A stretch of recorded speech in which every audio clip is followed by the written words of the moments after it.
One of the most difficult things about entrepreneurship and self-improvement as a whole is the fact that your life is consistently on an upward trajectory. The blind eye might hear what I just said and ask, isn't that the entire point of self-improvement? What is this guy talking about? And I would answer, well, yes, it is. But the thing is, most people don't even consider or realize that there is a dark side of self-improvement until it's too late. So in today's video, we're going to be diving into the book of Judges to take a look at the story of Samson and what it reveals about the dark side of friendships for Christian entrepreneurs. But before we get into today's Bible study, I do want to let you know that I have a free community for Christian business owners who want to connect with other founders who are building on biblical principles without being unequally yoked. The community is completely free. The link is in the description. If you want to join, you're more than welcome. And if you don't like it after you join, you're also more than welcome to leave after 5 minutes. Again, it's completely free. Link is in the description. But without further ado, let's get into the video. So if you're not familiar with the story of Samson, you might be wondering, who is Samson? Okay. In Judges chapter 13, it explains Samson's birth, and I'm not the Bible, so I'd recommend you to do your own research, but essentially Samson was a Nazarite. What is a Nazarite? A Nazarite is a baby that is dedicated to God, okay? So from Samson's birth, he was dedicated to God. An angel of God appeared to his mother, said, don't eat anything unclean, don't get drunk or whatever.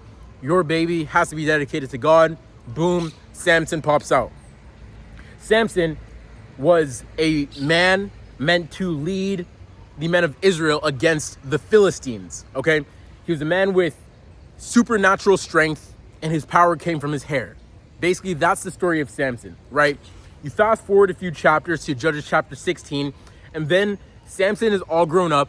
He's already been in battles before. He's already gotten married. He had a wife. His wife actually got given to one of his partners, I guess. And then he got so angry, he wanted to get revenge for all this stuff, right? But fast forward, right? Samson's a grown man now. And he goes to Gaza, meets a prostitute, and he wants to just stay there for the night. Cool, Samson's there.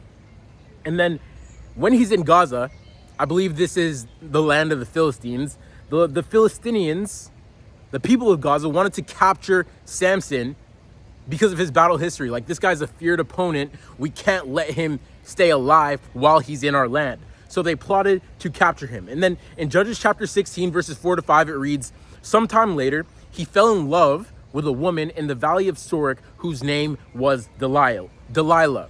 Verse 5 says, the rulers of the Philistines went to her and said, see if you could lure him into showing you the secret of his great strength. They wanted to know, like, where did he get his superhuman strength from? We know that it's from his hair, but the Philistines wanted to use this woman that entered Samson's life to figure out this secret, okay? They said, see if you could lure him into showing you the secret of his great strength, and we could overpower him, so we may tie him up and subdue him. Each of us will give you 1,100 shekels of silver. So essentially the Philistinians went up to this woman that Samson now fell in love with and bribed her, like, please betray this man that loves you because we want to give you money and he's too strong. Like, we need to take him down. So to continue where we left off, essentially Delilah accepted the bribe, and now she's on a mission to betray Samson, figure out how he gets his strength so she could then backdoor him to the Philistines and get her money, right? So from here, Delilah asked Samson about where his strength comes from, right? Delilah asked Samson 3 times, where does your strength come from? And then I think 3 times Samson lied to her. He told Delilah some random answer. Delilah thought that was the truth. Delilah then told the Philistines. The Philistines tried to use that tactic against Samson to subdue him and take away his strength, but they realized that he was just lying. So Delilah then went to Samson like, oh, you say you love me, you say this, you say that, but why are you lying to me? Why didn't you actually tell me your real strength, right? So after Delilah tried to backdoor Samson, she has the audacity to try to guilt trip him, right? Like, why would you lie to me? And this happened 3 times, mind you.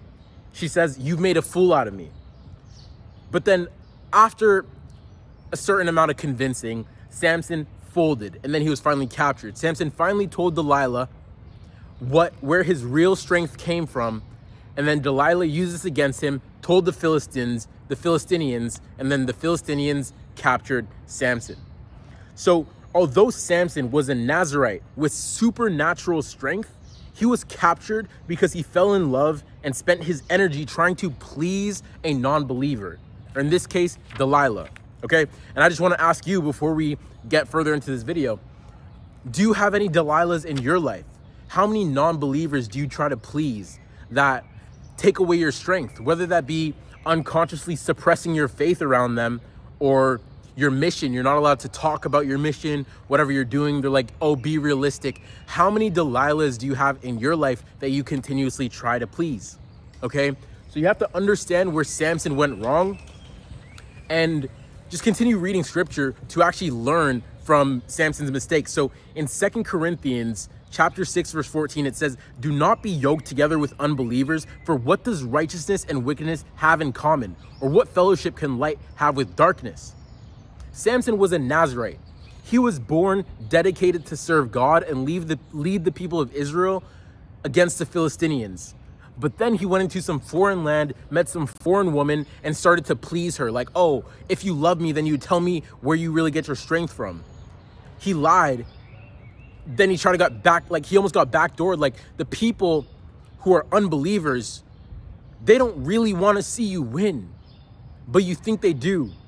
And again, that goes back to the question, who are the Delilahs in your life?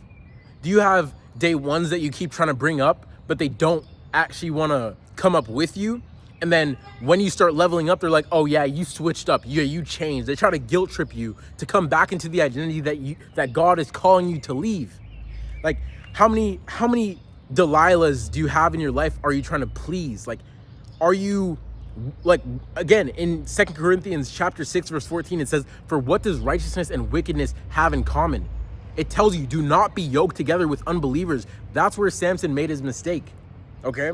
And then if you go to the book of Proverbs, where you want to gain wisdom and actually learn to apply these things into your life to improve the quality of your life, Proverbs chapter 27, verse 17, it says, as iron sharpens iron, so one person sharpens another.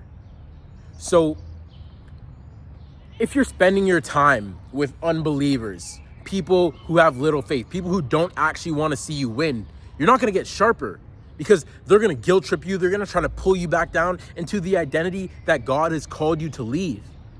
So what you need to do is surround yourself with iron, people who are like-minded, because iron gets sharper, not just because people agree with you, not just because they want you to help them and pull them along. No, iron gets sharper because of friction, where people clash ideas, and that's how you learn. You get sharper. So you need to surround yourself with more believers, more people who are equally yoked, and not the Delilahs in your life, or the day ones, or whoever it might be trying to pull you back into an identity or into a reality that weakens you from the calling that God has placed on your life, okay? That's pretty much it for the video. Again, I have a community for Christian business owners who want to connect with other founders who are building on biblical principles without being unequally yoked, right? This is a problem that's very common. A lot of Christian business owners, their surroundings are not Christian, not equally yoked. So as a result, they suppress their faith, and throughout their journey on self-improvement, they feel alone.